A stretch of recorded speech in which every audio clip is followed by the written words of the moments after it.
લોકોનું Facebook account fake બન્યું છે। એસપી પ્રેમસુખ ડેલુના નામે ફેસબુકનું ફેક અકાઉન્ટ બન્યું। ફેક અકાઉન્ટથી પૈસાની માંગણી કરવામાં આવી। એસપીએ લોકોને રિપ્લાય ન કરવા અપીલ કરી છે। જામનગર સાયબર સેલને તપાસ હાલ સોંપાઈ છે। પોતાનો ફેસબુકની જે આઈડી છે આની ક્લોન કરીને અને બીજો ફેસબુક આઈડી બનાવી લીધી હતો અને આથી ઘણા બધા જે લોકો છે આ જોડે પૈસાની માંગણી કરી હતી। તો અમારી સાયબરની ટીમને તુરંત આની ખબર પડી તો અમે લોકો જે સાયબરની તપાસ જે છે ચાલુ છે અને મેં પણ મારી જે ઓરિજિનલ જે ફેસબુક આઈડી છે આથી રિપોર્ટ કરી દીધો છે કે ભાઈ કોઈ પણ એવા જે લોકો છે આને સંપર્ક એવા કોઈ મેસેજ આવે એવા કોઈ વસ્તુ હોય તો પોતાના જે ફ્રેન્ડ હોય આને ફોન કરીને વેરીફાઈ કરી લેવાનું। ક્યારેક ફેસબુકના કોઈ સંપર્કથી કોઈ પણ જાતનો આર્થિક લેવડ દેવડ વ્યવહાર ના થાય। રખડતા ઢોર ટ્રાફિક સમસ્યા અંગે હાઈકોર્ટમાં સુનાવણી હાથ ધરવામાં આવી। ટ્રાફિક મુદ્દે ગંભીર હોવાની કોર્ટમાં અરજી કરી છે। ટ્રાફિકનો મુદ્દો ગંભીર બની રહ્યો છે। અરજીની સુનાવણીમાં હાઈકોર્ટે નિર્દેશ કર્યો છે આ મુદ્દો ગંભીર છે, સરકાર કોર્પોરેશન ખુલાસો કરે। સુનાવણીમાં પશુ માલિકો તરફથી કોર્ટમાં રજૂઆત પણ કરવામાં આવી। ઢોર નિયંત્રણ નીતિની અમલવારી કાયદાની મર્યાદામાં રહીને કરવામાં આવે અને અમારી રજૂઆતને લઈને સાંભળવામાં આવે તેવું પશુ માલિકોની માંગણી છે। નડિયાદની જેમ અમદાવાદમાં પણ મૃત પશુઓની સમસ્યા વધી હોવાની પણ રજૂઆત થઈ હતી। કોર્પોરેશનને હાઈકોર્ટમાં રજૂઆત કરી કે ઢોર નિયંત્રણ નીતિના મુદ્દાને ધ્યાનમાં લઈને અને પછી માલિકોને રજૂઆતો બાબતે લેવામાં થતા પગલાં અંગે પણ વિસ્તૃત જવાબ રજૂ કરવો જરૂરી છે। હાઈકોર્ટની પશુ માલિકોને ટકોર સામે આવે છે, માલિકોને ટકોર કરાઈ છે। એક બાજુ કોર્ટમાં વિનંતી કરું છું અને બીજી બાજુ નીતિની અમલવારી થતી રોકવા માટેના પગલાં લો છો એવું ચલાવી નહીં લેવામાં આવે। વધુ સુનાવણી આવનારી 22 ડિસેમ્બરના રોજ હાથ ધરાશે। હિટ એન્ડ રનના બનાવો અમદાવાદમાં વધ્યા હોવાની પણ અરજી કરવામાં આવી હતી। અઠવાડિયામાં અકસ્માતમાં 20થી વધુ લોકોના મોતની રજૂઆત કરાઈ હતી। અમદાવાદમાં ઘણા વિસ્તારમાં અકસ્માત માટે હોટસ્પોટ બન્યા હોવાની પણ અરજી કરાઈ હતી।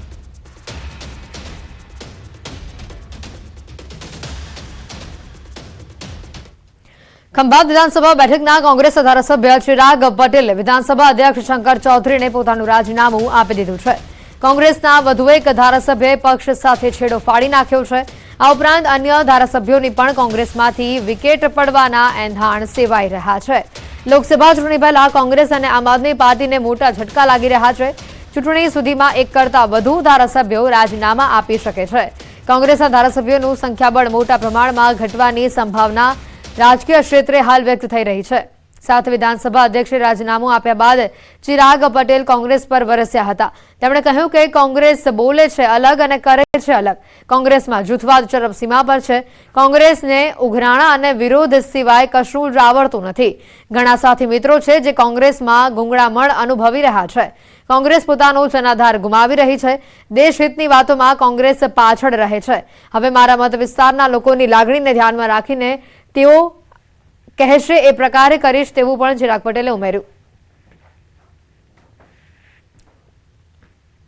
ખંભાતના ધારાસભ્ય માન્ય શ્રી ચિરાગ કુમાર અરવિંદભાઈ પટેલ, જેમણે આજે વિધાનસભામાં મારી ચેમ્બરની અંદર પોતાની સ્વેચ્છાએ ધારાસભ્ય પદેથી રાજીનામું આપ્યું છે અને તે રાજીનામાનો મેં આજે સ્વીકાર કર્યો છે।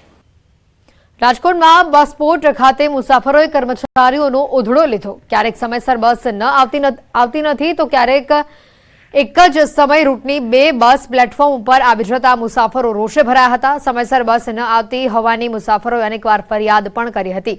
મુસાફરોએ ફરિયાદ બુક માંગતા ફરિયાદ બુક મામલે રકઝક થઈ હતી। મામલો ઉગ્ર બને તે પહેલા ઉચ્ચ અધિકારીઓએ મામલો થાળે પાડ્યો।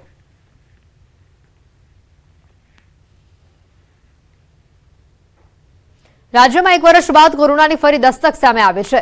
જેન 1 ન્યૂ વેરિયન્ટને લઈને સુરતમાં આરોગ્ય તંત્ર સજ્જ થયું છે। આરોગ્ય કમિશનર ડોક્ટર આશિષ નાયકે માહિતી આપી છે। આરોગ્ય વિભાગની ટીમે કહ્યું કે વર્કશોપનું આયોજન કરવામાં આવ્યું છે। સિવિલ, સ્મીમેર અને પીએસએ પ્લાન્ટ પર મોક ડ્રીલ યોજી સિવિયર ખાંસી, શરદી અને તાવના દર્દીઓનું મોનિટરિંગ અને ટ્રેકિંગ કરવામાં આવ્યું છે અને જરૂર જણાય તો જીનોમ સિક્વન્સિંગ પણ કરવામાં આવશે। ઓક્સિજન સપ્લાય કરનારા પર પણ રિવ્યુ કરાયા છે। 193 હોસ્પિટલમાંથી દરરોજ માહિતી લેવામાં આવી રહી છે।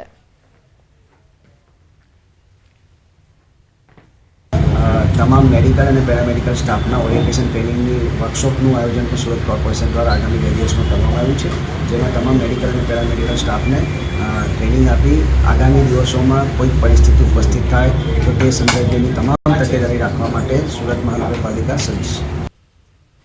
બનાસકાંઠાના થરાદમાં નર્મદા નિગમના અધિકારીઓ પ્રતિક ઉપવાસ પર ઉતર્યા છે. નાયબ કાર્યપાલક ઇજનેર અને મદદનીશ ઇજનેરોએ હાથમાં કાળીપટ્ટી ધારણ કરી વિરોધ નોંધાવ્યો છે. હાથમાં કાળીપટ્ટી ધારણ કરી તેઓ પ્રતિક ઉપવાસ પર ઉતર્યા છે. તમામ 5 બેન્ચની ભરતીમાં નાયબ કાર્યાલય ઇજનેરનું પ્રમોશન ન અપાતા રોષે ભરાયા છે. 15 વર્ષ સુધી સરકારે નાકાઈની ભરતી ન કરી અન્યાય કર્યાનો પણ આક્ષેપ તેઓ કરી રહ્યા છે. આ વિભાગમાં અધિકારીઓ માટે પ્રમોશનના નિયમો અલગ અલગ હોવાના પણ આક્ષેપો થઈ રહ્યા છે. બિનઅનુભવી અને ઓછા અનુભવવાળાને પ્રમોશન આપ્યાનો દાવો કરાયો છે. કર્મચારીઓની માંગ નહીં સંતોષાય તો આગામી સમયમાં ઉગ્ર આંદોલનની ચીમકી ઉચ્ચારાઈ છે. એક જ બેચને 2 વાર રિલેક્સેશન આપીને બી જે બિનઅનુભવી ઇજનેરો છે એને ડાયરેક્ટ જ કાઈ તરીકે મીન્સ પ્રમોશન આપી દેવા એવી નીતિ અપનાવી રહ્યા છે. તો એનો અમને તદ્દન વિરોધ છે. એના માટે અમે અહીં આજ મળ્યા છીએ, પ્રતિક ઉપવાસ પર ઉતર્યા છીએ. રાજકોટ શહેરમાં પીજીવીસીએલની ટ્રેકિંગ કાર્યવાહી સામે આવી છે. મધ્યસ્થ જેલ વિસ્તાર, રેલનગર વિસ્તાર, જામનગર રોડ તેમજ ભોમેશ્વર વિસ્તારમાં ટ્રેકિંગની કાર્યવાહી હાથ ધરવામાં આવી છે. અલગ અલગ 30 ટીમ દ્વારા એસઆરપીના 12 જેટલા જવાનો તેમજ 8 સ્થાનિક પોલીસ કર્મીઓને સાથે રાખી ટ્રેકિંગ કાર્યવાહી હાથ ધરવામાં આવી. સાંજ સુધીમાં લાખો રૂપિયાની વીજ ચોરી ઝડપાય તેવી શક્યતા વ્યક્ત કરાઈ છે.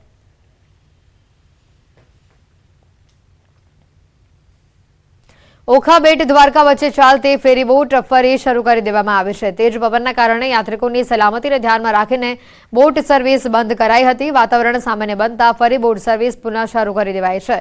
બોટ ફરી શરૂ થતા યાત્રિકો બેટ દ્વારકા દર્શને જઈ શકશે.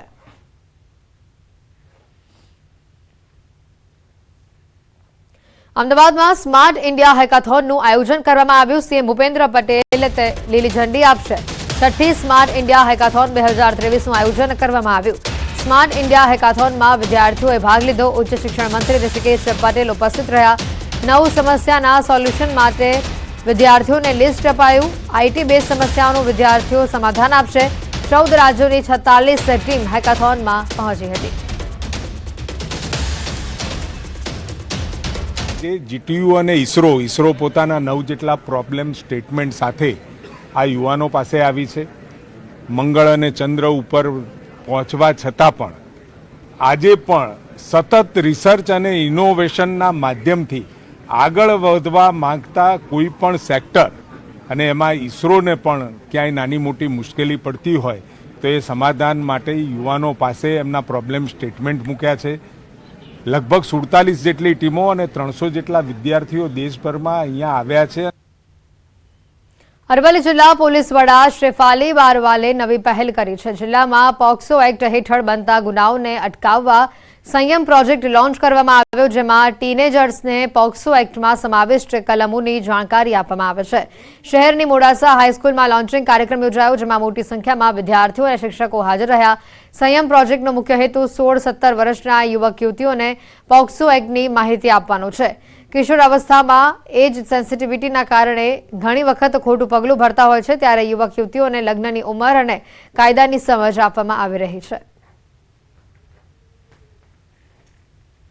16 और 17 साल की जो उम्र होती है वो बहुत सेंसिटिव उम्र होती है.